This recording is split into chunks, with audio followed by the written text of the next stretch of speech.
describing Opalescent Soul and everything that went into it, and just in general what it means for me, could take hours. However, I'll try to keep it fairly straightforward and brief.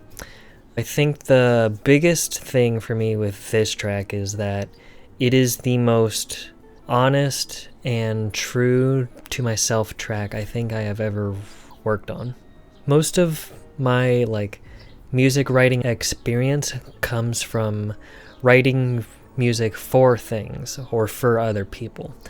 Writing music for TV shows, for films, for trailers, for games. Really, the main point of this is I'm writing music for someone else's vision, for someone else's project, for someone else. And just to be fully clear, I absolutely enjoy it. I absolutely love it. I don't really have any issues with it. And the biggest reason for that is because when you're working with someone else, when you're working on bringing someone else's vision to fruition, you can create something absolutely amazing.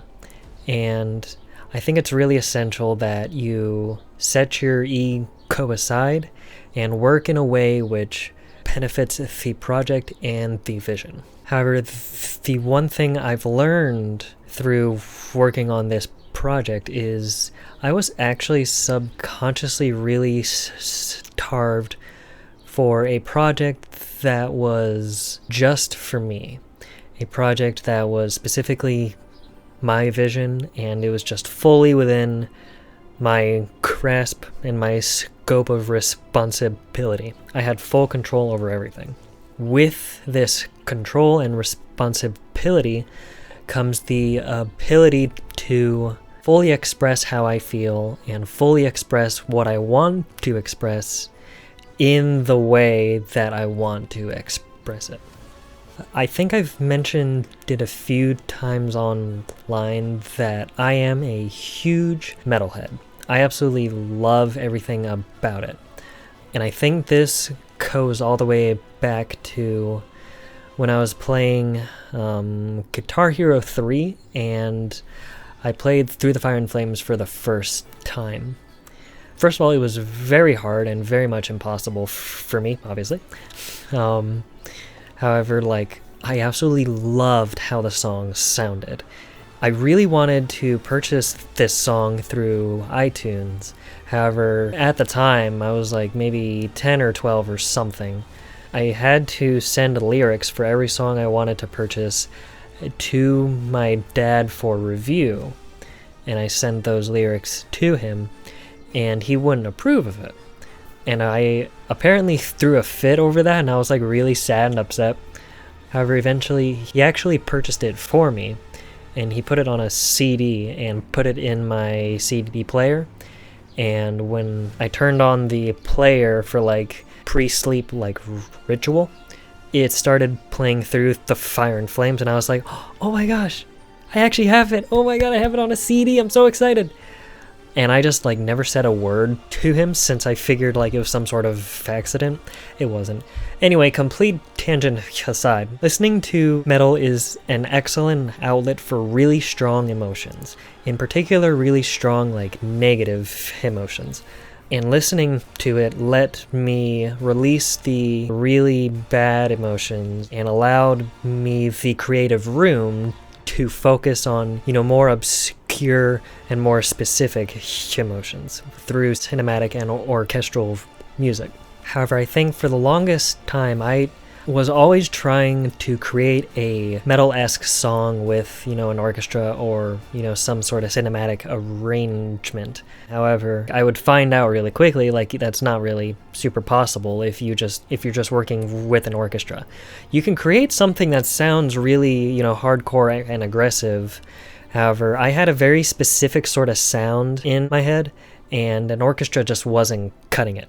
I was trying, and I was somewhat happy with the results I was able to get. However, it wasn't quite what I wanted.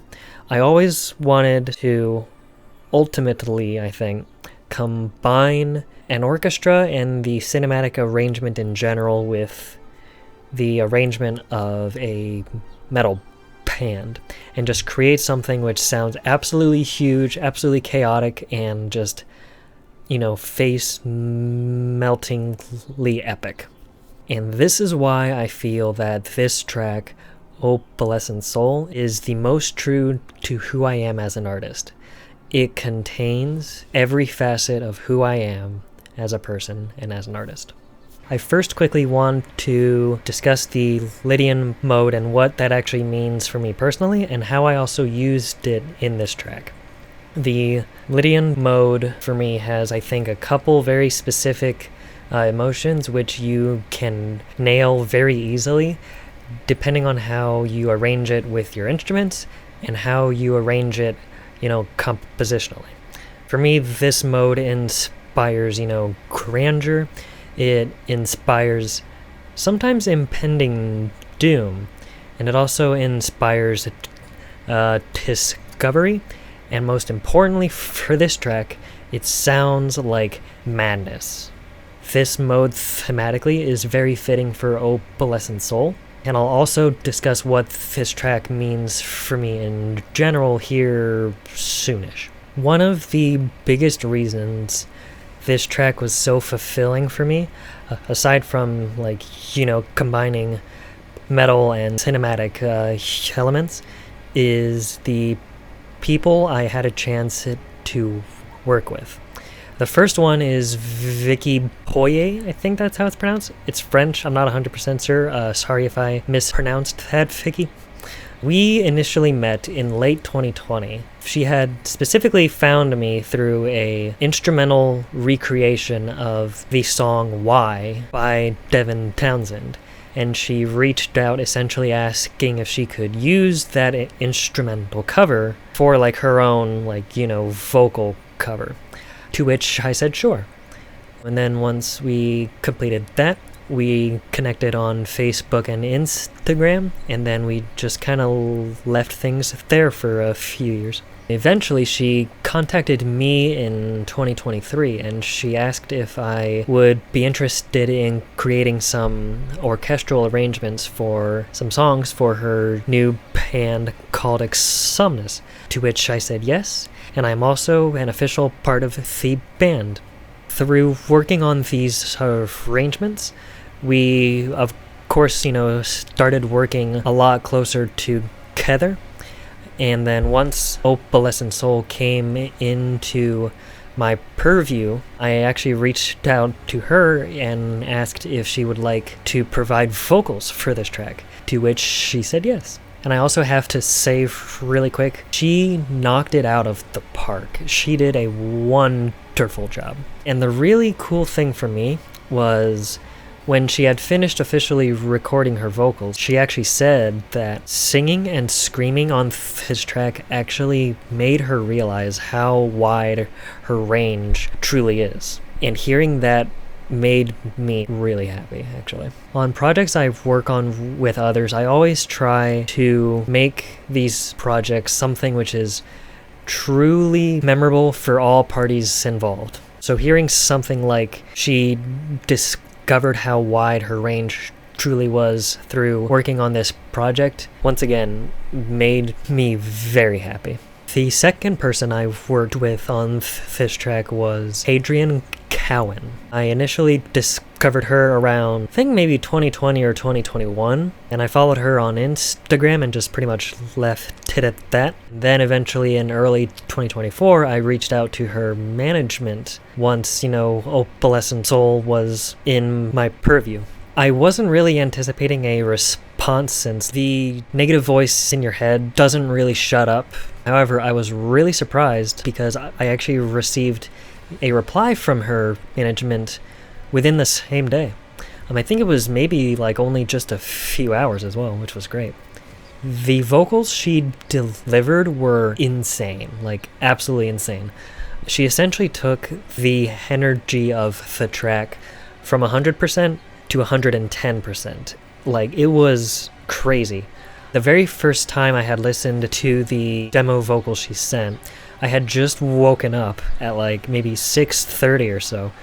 So of course I'm not really fully conscious, and I played her file through the phone, and I had to like collect myself first and then re-listen to it since I was blown away. The other thing as well is I actually had her read some lines from the end poem written by Julian Go, I believe it's pronounced. And I will go into more depth on why I included that in a few.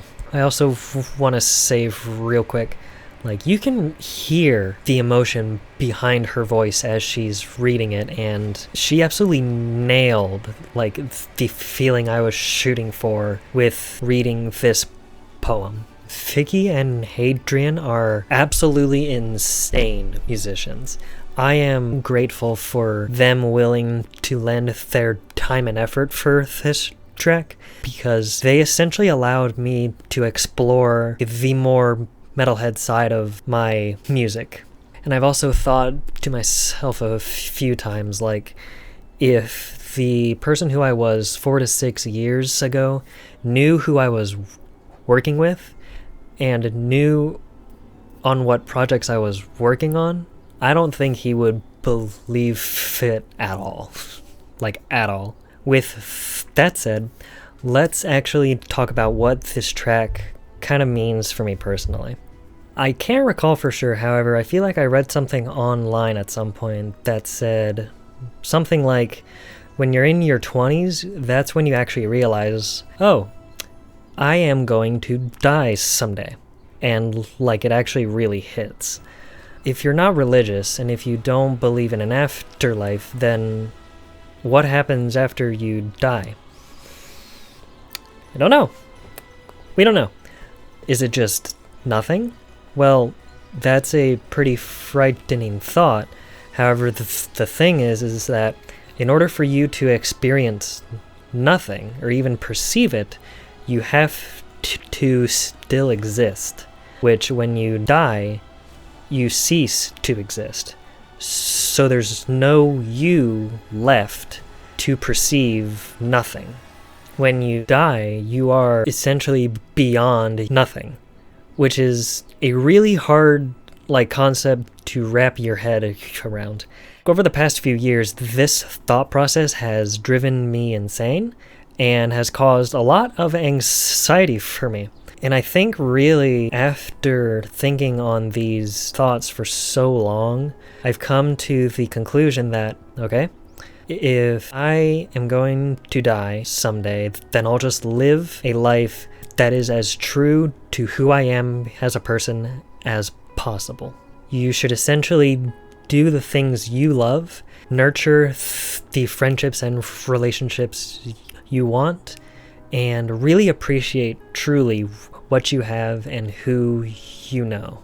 This is pretty much the fundamental inspiration for the entire track, and I'll leave the rest of it up for interpretation. However, I do want to quickly discuss the inclusion of the end poem.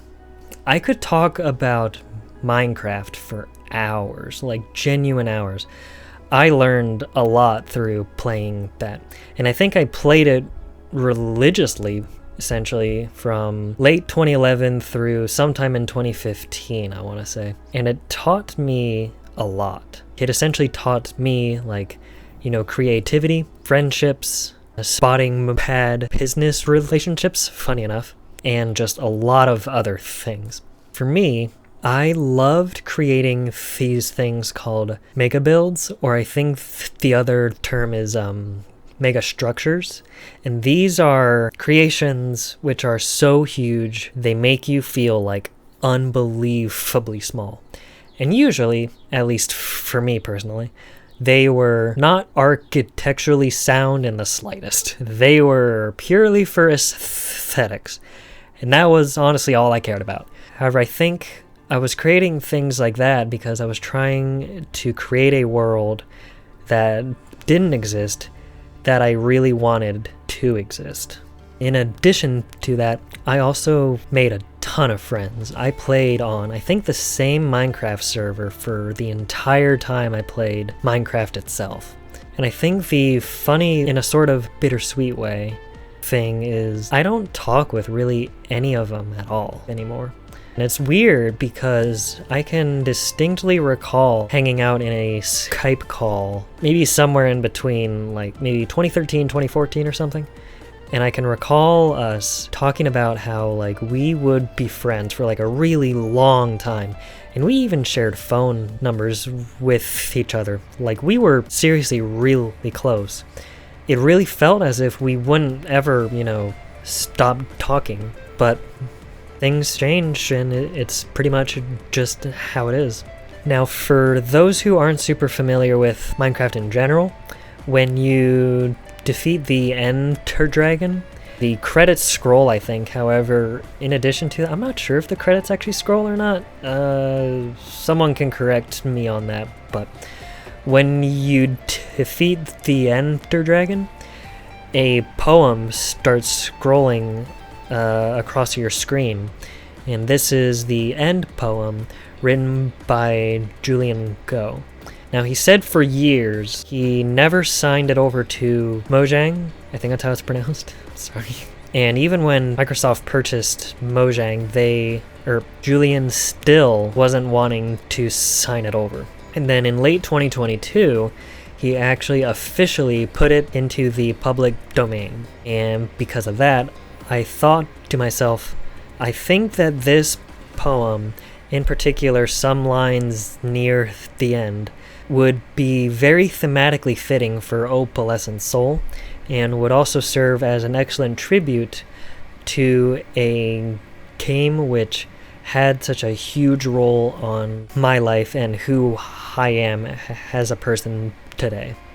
So that's pretty much the thought process behind its inclusion. Now finally, if my collaborators are watching, I just want to say really quick, thank you so much for working on this project with me. You all make the music creation process in general so special for me. Being able to work with such talented musicians is a regularly humbling experience. And also, to those who listen to my music, thank you so much. And I hope that this project connects with you as it has connected with me.